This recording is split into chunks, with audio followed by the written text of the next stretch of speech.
हैन के गर्ने सिधा स्ट्रेट लाइन तान्ने अनि 10 जना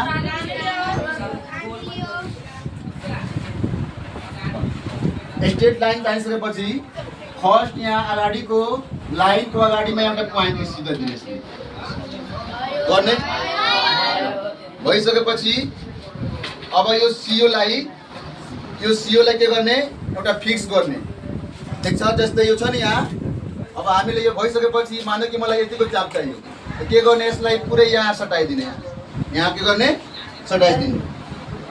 अब यहाँ सटाइसकेपछि हाम्रो के हुन्छ यो फिक्स भइहाल्छ। अब हामी तलमाथि हो जाँदैन।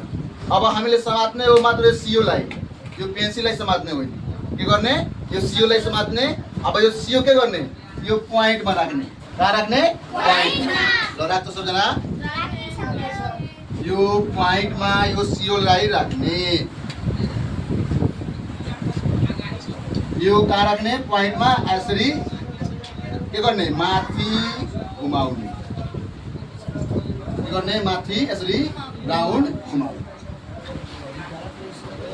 त्यसपछि अब यो CO लाई कहाँ राख्ने जुन राउन्ड लाइन छ यो वक्र लाइन र यो स्ट्रेट लाइन वक्र लाइन जुन पोइन्ट मिट गरेको छ त्यही यहाँ के गर्ने यहाँ राखेर यो वक्र लाइनलाई यसरी कट गर्ने त्यसपछि फेरि त्यहाँ राखेर CO अर्को फेरि कट गर्ने। अब भयो हाम्रो 60 यो भयो 120। अब हामीले 105 को एंगल बनाउनको लागि पहिला 90 डिग्री को एंगल बनाउनु पर्छ है। अब हामीले 90 डिग्री एंगल बनाउनले के गर्नुपर्छ यो दुबै 60 बाट र 120 बाट CO लाई राखेर बाहिर कट गर्ने कहाँ गर्ने बाहिर कट गर्ने। ल अब यो चापलाई कम बेस नगर्ने यदि यो चाप कम बेस भयो भने फेरि यहाँ नापेर यसरी यहाँ राखेर नापिदिने हाम्रो ठीक छ कि छैन। यदि यो चाप कम बेस भयो भने हाम्रो एंगल पनि के हुन्छ कम बेस भइहाल्छ। प्रोट्रेक्टरले नाप्दाखेरि हाम्रो एंगल राम्रोसित आउँदैन बढी हुन सक्छ वा कम हुन सक्छ ठीक छ। ल अब हामीले के गर्ने 60 डिग्रीमा काटेकोमा यसरी बाहिर राखेर काट्ने CO राखेर काट्ने। त्यसपछि फेरि यो 120 डिग्रीमा यो CO राखेर 120 डिग्रीमा CO राखेर के गर्ने फेरि बाहिरको त्यो लाइनमा कट गर्ने भयो। अब यहाँ जुन चाहिँ दुईटा लाइन क्रस भयो पोइन्ट यो क्रस भएको पोइन्टको मिड पोइन्टमा यसरी के गर्ने पोइन्ट दिने भयो पोइन्ट। अब भइसकेपछि के गर्ने डट लाइनले सिधा स्केलले डट लाइनले यो तलको पोइन्ट यहाँ ओरिजिनलाई जोड्दिने डटले सिधा लाइन होइन मैले जोडिदिएँ है डट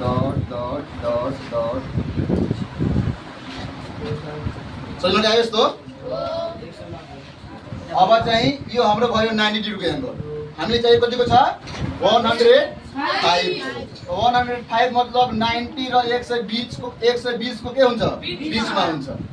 त्यसकारणले अब यो चाहिँ जुन कट भएछ नि यो पोइन्ट यहाँ राखेर CO र यहाँ राखेर यहाँ अब फेरि बाहिर कट गर्ने हुन्छ। ल अब फेरि यहाँ राख्ने पोइन्टमा राख्ने CO अब फेरि बाहिर कट गर्ने फेरि त्यो चाहिँ 120 मा राख्ने CO अब फेरि यसले कट गर्ने।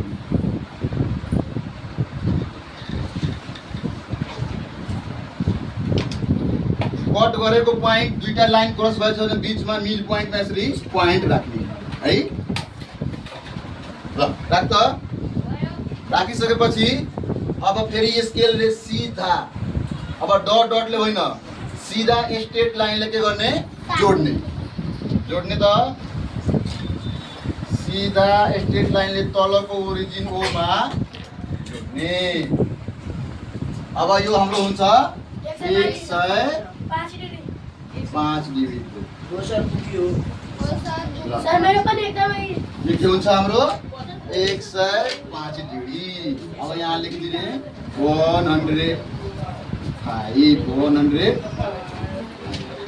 अब यो हामीले पुग्यो कि पुगेन अब त हामीले जान्नुपर्छ किनभने मात्र हेर त हुँदैन।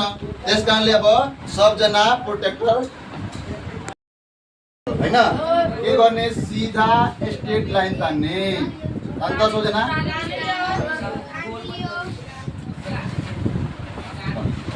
स्ट्रेट लाइन तानिसकेपछि फर्स्ट यहाँ अगाडिको लाइनको अगाडिमा एउटा पोइन्ट सिधा दिने गर्ने भइसकेपछि अब यो सिओलाई के गर्ने एउटा फिक्स गर्ने ठिक छ। जस्तै यो छ नि यहाँ, अब हामीले यो भइसकेपछि मान्यो कि मलाई यतिको चाप चाहियो, के गर्ने यसलाई पुरै यहाँ सटाइदिने, यहाँ के गर्ने सटाइदिने।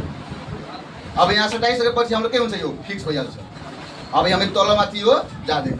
अब हामीले समात्ने हो मात्र सिओलाई, यो पेन्सिललाई समात्ने होइन, के गर्ने यो सिओलाई समात्ने। अब यो सिओ के गर्ने, यो पोइन्टमा राख्ने, कहाँ राख्ने पोइन्टमा।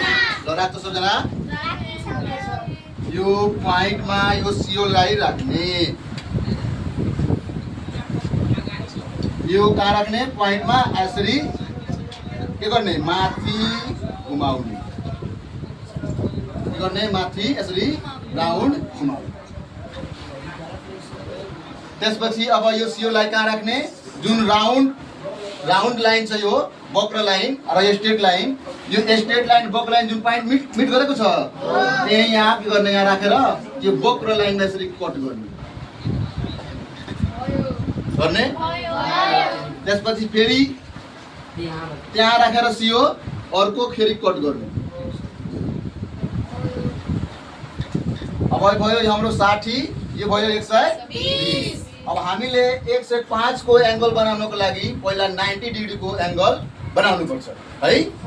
अब हामीले 90 डिग्री एंगल बनाउनले के गर्नुपर्छ, यो दुबै 60 बाट र 120 बाट सिओलाई राखेर बाहिर कट गर्ने, कहाँ गर्ने बाहिर कट गर्ने। ल अब यो चापलाई कम बेस नगर्ने, यदि यो चाप कम बेस भयो भने फेरि यहाँ नापेर यसरी यहाँ राखेर नापिदिने हाम्रो ठिक छ कि छैन। यदि यो चाप कम बेस भयो भने हाम्रो एंगल पनि के हुन्छ, कम बेस भइहाल्छ। पोटेटोले नाप्दाखेरि हाम्रो एंगल राम्रोसित आउँदैन, बढी हुन सक्छ वा कम हुन सक्छ। ठीक छ। ल अब हामीले के गर्ने, 60 डिग्रीमा काटेकोमा यसरी बाहिर राखेर काट्ने, सियो राखेर काट्ने। त्यसपछि फेरि यो 120 डिग्रीमा यो सियो राखेर 120 डिग्रीमा सियो राखेर के गर्ने, फेरि बाहिरको त्यो लाइनमा कट गर्ने भयो। अब यहाँ जुन चाहिँ दुईटा लाइन क्रस भयो पोइन्ट, यो क्रस भएको पोइन्टको मिड पोइन्टमा यसरी के गर्ने पोइन्ट दिने भयो पोइन्ट। अब भइसकेपछि के गर्ने, डट लाइनले सीधा स्केलले डट लाइनले यो तलको पोइन्ट यहाँ ओरिजिनलाई जोड्दिने। डटले सीधा लाइन होइन, मैले जोडिदिएँ है, dot dot dot dot dot. समझ आयो यस्तो। अब चाहिँ यो हाम्रो भयो 90 डिग्रीको एंगल। हामीले चाहिँ कतिको छ 105। 105 मतलब 90 र 120 को के हुन्छ, बीचमा हुन्छ है।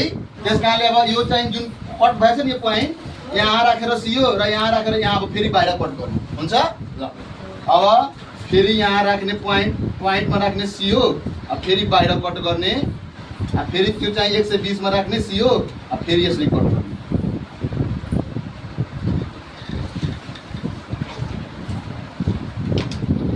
कट गरेको पोइन्ट दुईटा लाइन क्रस भएछ भने बीचमा मिड पोइन्टमा यसरी पोइन्ट राख्ने है। ल राख त। राखिसकेपछि अब फेरि स्केलले सीधा, अब डटले होइन सीधा स्ट्रेट लाइनले के गर्ने जोड्ने त सीधा स्ट्रेट लाइनले तलको ओरिजिन ओमा जोड्ने। अब यो हाम्रो हुन्छ 105 डिग्रीको। सर मेरो पनि एकदमै यो के हुन्छ हाम्रो 105 डिग्री। अब यहाँ लेखिदिने 100 अब यो हामीले पुग्यो कि पुगेन, अब त हामीले जान्नुपर्छ, किनभने मात्रै हेर त हुँदैन। त्यस कारणले अब सबजना प्रोटेक्टर